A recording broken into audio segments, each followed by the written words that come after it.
राम राम भाइयों, इस समय हम हैं होटल वर्धमान पे और नींद भी ये पूरी हो गई है। अब निकलते हैं हम अपने पहली लोकेशन पे। यहाँ से दाहोद सिर्फ 40-50 किलोमीटर बचा है और गाड़ी भी अपना रेडी है, बस अब निकलने की तैयारी है। तो चलिए शुरू करते हैं आज का ब्लॉग। जय महाकाल का नाम लेके गाड़ी को स्टार्ट करते हैं। कल सुबह में गाड़ी स्टार्ट नहीं हुई थी और आज देखते हैं।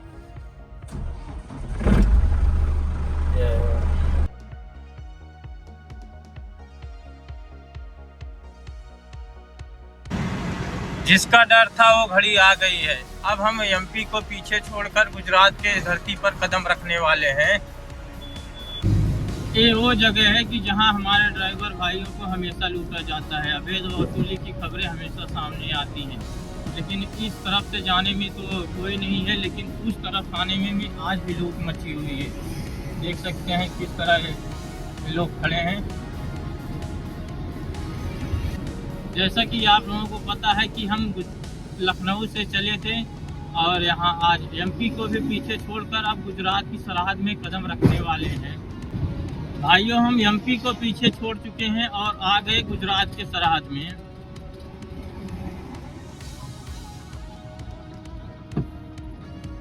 गुजरात में कभी भी अवैध वसूली की लूटपाट नहीं होती है। यहाँ पे बड़ी शांति से सब लोग चलते हैं। ये साहब रोक रहे हैं। ये सर रेलवे का माल है, छोटा, हाँ छोटा छोटा बॉक्स। ये आया है लखनऊ से, ये जाएगा दाहोद।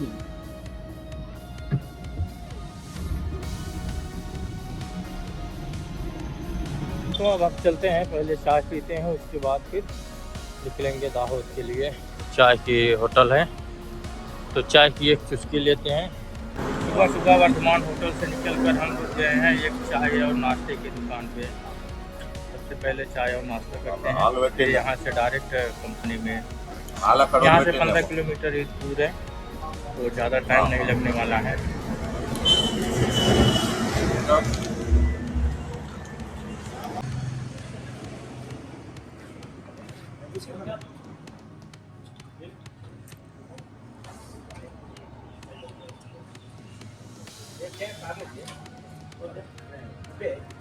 भाइयों, सुबह का चाय और हाईवे का नज़ारा सारी थकान मिटा देती है। माल हल्का है। अब सीधा मिलते हैं दाहोद के लोको पायलट में। फाइनली हम अपनी पहली मंजिल पे पहुंच चुके हैं। इस समय हम खड़े हैं दाहोद के पश्चिम रोलिंग स्टॉक कारखाने के पास। लखनऊ, कानपुर और एमपी बॉर्डर और फिर यहाँ। यह सफ़र बड़ा शानदार रहा। ये अपनी पहली लोकेशन है, पहले यहाँ खाली होगा, उसके बाद फिर भरूच जाना है। तो पेपर लेता हूँ, चलता हूँ, वहाँ दिखाते हैं। ये सबसे पहले एंट्री करवाते हैं। फ़ोन किए थे, बोले कि स्टोर के 8 सेक्शन में आ जाइए और फटाफट एंट्री करवा लीजिए, नहीं तो दोपहर तक बंद हो जाएगा। तो गाड़ी आपकी 2 दिन खड़ी होगी। ये है दादा की ज़माने की रेल। एंट्री करवाने गए थे, बोले कि ये वाला गेट नहीं है, आगे जाना पड़ेगा। तो चलते हैं अगले वाले गेट पे, वहाँ पता करेंगे। गया था अंदर एंट्री करवाने के लिए, इधर तो पेपर ही नहीं दिए हैं, पीओ डिस्प्यूट और आईसी का बात किए। वो बोल रहे हैं कि भेज रहा हूँ। अब पेपर के लिए हमको फिर बाहर जाना पड़ेगा और निकलवा के लाना पड़ेगा। आज शनिवार है, दोपहर तक ही चालू रहेगा। गेट पास हमारा बन गया है। अब चलता हूँ सीधा अंदर। बड़ी मेहनत करनी पड़ी यार, बहुत जगह भागना पड़ा। साला जितना बड़ा कंपनी हो उतना दौड़ना पड़ता है, वो भी रेलवे का। रेलवे में तो हालत ख़राब कर देते हैं, 4 बार आना जाना पड़ा हमको। चलिए चलते हैं अंदर। आ गए हैं हम अंदर और गाड़ी अपना भी खाली हो रहा है।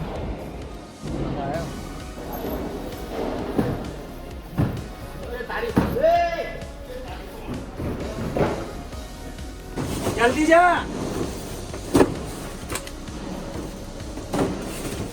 लो जी, फाइनली अपना गाड़ी खाली हो गया है और रिसीविंग हमको मिल गई है। बड़ी मेहनत करनी पड़ी और अब यहाँ से निकल के किसी होटल पे खाना खाएंगे, नहाएंगे, उसके बाद फिर जाते हैं।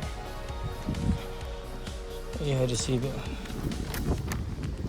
अब निकलते हैं अपने दूसरे पड़ाव पे, भरूच के लिए। अब हम पूरी तरह रेडी हैं, तिरपाल उरपाल बांध दिए हैं, अब बस निकलने की ही देरी है। तो चलिए यहाँ से अब निकलते हैं।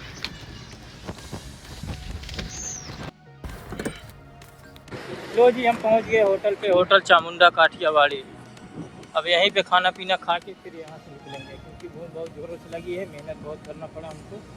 तो चलिए खाना खाते हैं। लो भाई, खाना आ गया।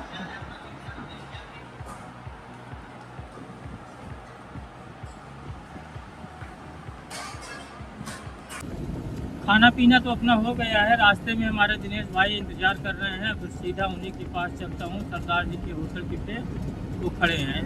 कल ही गाड़ी उनकी खाली हुई थी, बाकी कुछ माल मिला नहीं, जिसकी वजह से वो कहीं गए नहीं और होटल पे ही रुके हैं। तो चल के उनसे मुलाकात करेंगे, कुछ देर रुकेंगे, फिर निकलेंगे हम भरूच के लिए, क्योंकि भरूच का जो माल है ना वो नो एंट्री का है। नो एंट्री है तो फिर कोई मतलब नहीं है अभी जाके, उसका पड़ेगा रात में ही। दिनेश भाई इसी होटल पे रुके हैं, होटल नीलकंठ पंजाब। नहा धो एकदम रेडी है। सुबह नहा धोए के बाइक के माले नहीं है तो बढ़िया है यार, स्लीपर है। हाईवे की दुनिया छोटी है भाई, कोई ना कोई अपना मिल ही जाता है। इस समय हमारे दिनेश भाई मिल चुके हैं। चलते हैं, चाय चाय पीते हैं इनके साथ, कुछ देर यहाँ टाइम पास करेंगे, फिर निकलेंगे, क्योंकि अपना विमान नो एंट्री का है। ये भैया 2 गिलास साथ लाना।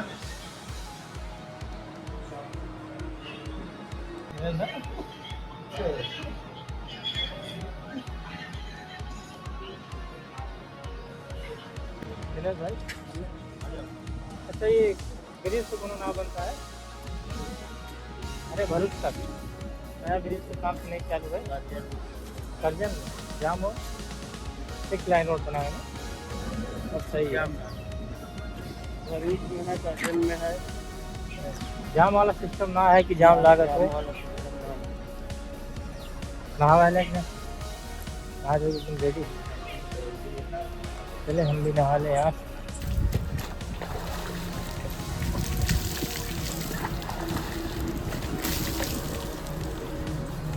भाइयों हम लोग भी नहा धो के एकदम रेडी हो चुके हैं। अब चाय पियेंगे, उसके बाद दिनेश भाई से अलविदा लेंगे, निकल जाएंगे अपने सफ़र पे, क्योंकि सिटी में जाना है तो टाइम लगेगा, तो मतलब कुछ नहीं है, थोड़ा समय से पहुंचेंगे। और लेबर का भी अरेंज करना है, लेबर मिलते हैं कि नहीं, तो बोला है कि लेबर अपना ढूंढ के तब गाड़ी अनलोड करवा लेना भाई, हमारे ऊपर है। चलते हैं, चाय पीता हूँ होटल पे। तो दोस्तों अब हम अपने दिनेश भाई से करते हैं अलविदा और निकलता हूँ, क्योंकि टाइम ज़्यादा हो गया है। अभी रुक के कोई मतलब नहीं है, क्योंकि यहाँ से 140 किलोमीटर के लगभग हमको जाना है, तो 3 घंटा कम से कम लगेगा। अब भाई नहीं 3 घंटा लगेगा यहाँ से। तो अब इनसे अलविदा लेते हैं, चलते हैं भाई हम भी। अब तुम इंतज़ार करो यहीं, देखो माल कब मिलता है। ये भी 2 दिन से खड़े हैं, माल नहीं मिल रहा है भाइयों। शाम का टाइम हो गया है, तो कांच वो साफ करके तब यहाँ से निकलते हैं, क्योंकि अब यहाँ से निकलेंगे आधा 1 घंटे बाद रात होने वाली है।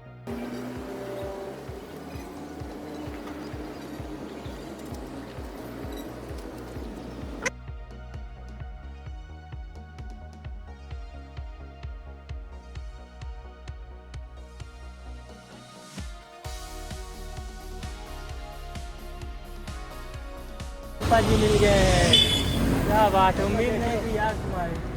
देखे तब चलाओ चाहिए होटल पे चाय पीते हैं, और कृष्णा वाले मस्त चाय मिला। अरे हमको पता पते हुए नहीं रहा, कहाँ रह गया राम जीवा, वो कितना जने के लिए क्या हो।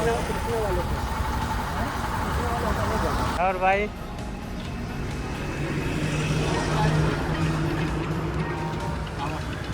भाई गांव के बहुत सारे लोग मिल गए हैं यहाँ, उम्मीद नहीं थी, लेकिन मुलाकात हो गई है सबसे। अब यहाँ से चाय हो पी के तब निकलेंगे हम भरूच के लिए, क्योंकि यहाँ से 1.5 घंटा लगेगा। कितना दूर होगा भाई? 2 घंटा दूर? अरे यहाँ से आए 80 किलोमीटर, अगर मान लो 1.5 घंटा 2 घंटा, हाँ पक्का लगेगा भाई। चलिए फटाफट चाय पीते हैं कृष्णा होटल पे। यहाँ की चाय बड़ी मस्त है भाई, मैं एक बार पिया था।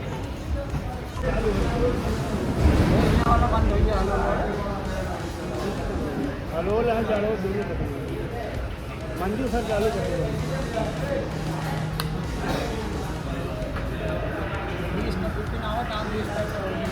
चाय दमदार है ना यहाँ पे, एक दमदार। अब हम फूफा और राम जी से लेते हैं वीज़ा, क्योंकि हमको जल्दी जाना है, 10 साढ़े 10 बजे तक वहाँ पहुँचना ही था। फूफा चलते हैं हम।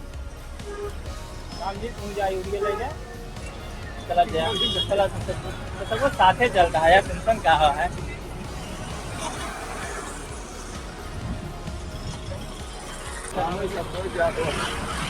चलिए ये लोग भी निकलते हैं, अब इनको भी विदा करते हैं। चलिए भैया आप भी चलिए।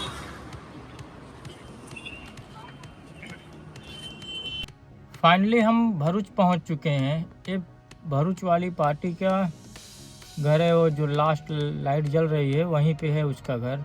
तो हम फ़ोन किए थे उसको, बोल रहा है कि भाई 2 मिनट में मैं पहुंचता हूं। आ गया भाई, आ जाए, आ गया।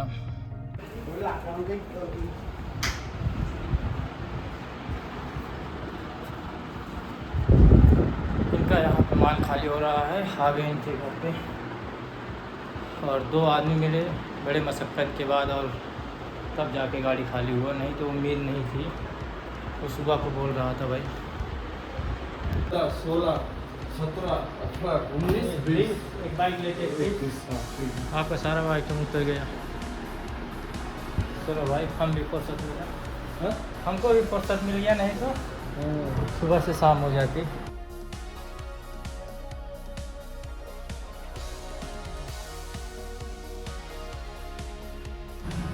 अब जाके सुकून मिला। साला इसका माल हो गया था कि बवाल हो गया था, खाली करने में हालत ख़राब कर दी है। शुक्र है कि घर के बगल 2 बच्चे मिल गए, 1000 रुपये दे के उनसे काम करवा लिए, नहीं तो मुश्किल था गाड़ी खाली करने के लिए। बोल रहे थे कि सुबह लेबर जाएंगे तब गाड़ी अपना खाली होगा। हेलो दोस्तों, आखिर वो घड़ी आ गई है। हम अपने आखिरी लोकेशन पे पहुंच चुके हैं। लखनऊ से चले थे, कानपुर में माँ गंगा जी के दर्शन किए, दाहोद और भरूच में माल खाली किए, अब सूरत में खड़े हैं। 1 2 3 4 5 एक बोरी है और ये कभी है ना कंप्लीट है ना सर? हाँ सर। देखिए दोस्तों, गाड़ी अपना पूरी तरह खाली हो गया है। 3 शहरों का सफ़र, हज़ारों किलोमीटर का रास्ता, महाकाल का आशीर्वाद से हम अपने आखिरी मंजिल पर पहुंच चुके हैं। रात के 2 बज रहे हैं। थकान तो बहुत है, लेकिन मंजिल पे पहुंचने के बाद जो सुकून मिलता है ना, वो शब्दों में बयान नहीं कर सकते। भाइयों, लखनऊ से सूरत के इस यादगार सफ़र में आप लोग मेरे साथ रहे और हौसला बढ़ाया, इसके लिए तहे दिल से शुक्रिया। अब यहाँ से अगली वापसी कहाँ की मिलती है हम आपको अगले ब्लॉग में बताएंगे। तब तक के लिए अपना ख्याल रखिए। जय महाकाल, जय श्री राम, गुड नाइट।